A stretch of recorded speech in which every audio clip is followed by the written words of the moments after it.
In Sudan, since April 15, there's been fighting between the Rapid Reaction Force under the command of Mohammed Hamdan Daglo and the regular army led by Abdel Fattah al-Burhan. The opposing forces in Sudan are exchanging contradictory statements about their success in fighting and control of installations, launching a larger-scale information war in the media. According to Sudan's health minister, the death toll from the clashes in the country has risen to 600. The WHO representative in Sudan, Nima Said Abed, told the weekly Unbriefing in Geneva that 459 people were killed and 4,072 wounded in the armed conflict.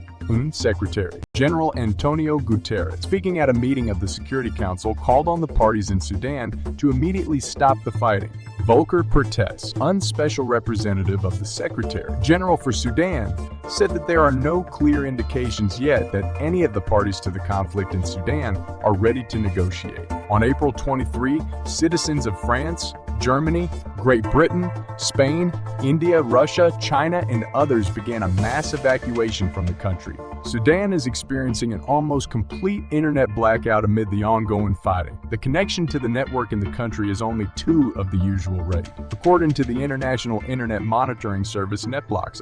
The armed conflict is the result of the country's unresolved political situation. In 2019, Omar al-Bashir, who had held the presidency since 1993, left office, after which Sudan struck a delicate balance between representatives of the army and civil society. However, in 2021, the military led by al-Burhan staged a coup and changed the composition of the Transitional Sovereign Council, previously the key authority in the state. Al-Burhan was appointed as chairman and his current antagonist, Hamedi, as deputy. Clashes began after the parties failed to agree on a timetable for integrating the Rapid Reaction Force into the armed forces. The OR essentially became an independent army, and Hamedi became one of the most influential leaders in Sudan. The conflict gradually escalated, and in early April there were fears of further escalation. These were borne out on 15 April. Although the warring parties agreed to a 72-hour ceasefire on April 24, there is still a risk that the conflict between the elites will escalate into a civil war.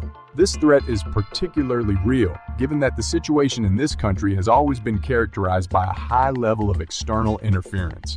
In the 2010s, Sudan, along with a number of other Arab countries, became an arena of competition between 2 Middle Eastern coalitions, Saudi Arabia and the UAE on the one hand, and Qatar and Turkey on the other. Each sought to draw Khartoum to its side through financial subsidies. The al-Bashir government used them to finance subsidies for basic products and thus maintain political stability. In return, however, Middle Eastern countries demanded that the domestic balance of power be reshaped. The UAE and Saudi Arabia advocated the removal from power of Islamic forces to which al-Bashir was close. In contrast, Qatar and Turkey supported religiously oriented movements. After all, Bashir became closer to Qatar and Turkey. The UAE and Saudi Arabia significantly reduced financial assistance to the regime.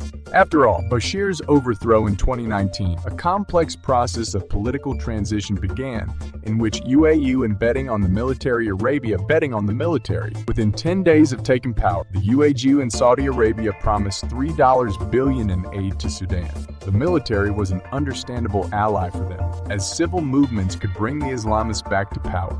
After a series of violent clashes between demonstrators and the armed forces, the military compromised and allowed civilian forces to take power, but not for long. In 2020, al-Burhan staged a military coup and removed civilian leaders from power. At the same time, the Middle Eastern monarchies actually supported him in this process. But then, the general trend in international relations in the Middle East began to change. The key players began to move from confrontation to reconciliation. Qatar's confrontation with its neighbors officially ended.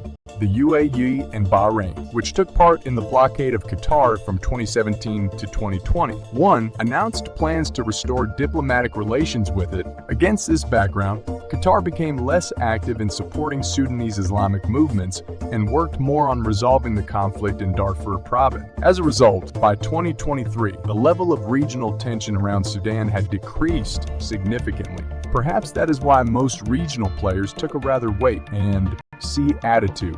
However, neither the UIU, LI, Qatar, Saudi Arabia, or Egypt are currently interested in an escalation of the Sudanese crisis. Khartoum occupies an important geopolitical position in Africa, and the Red Sea and trade routes of importance to all the Middle Eastern monarchies pass through it. Therefore, we can expect the Arab countries, using the accumulated ties, will play the role of a mediator in Sudan rather than an incendiary of the conflict, as might have happened in the 2010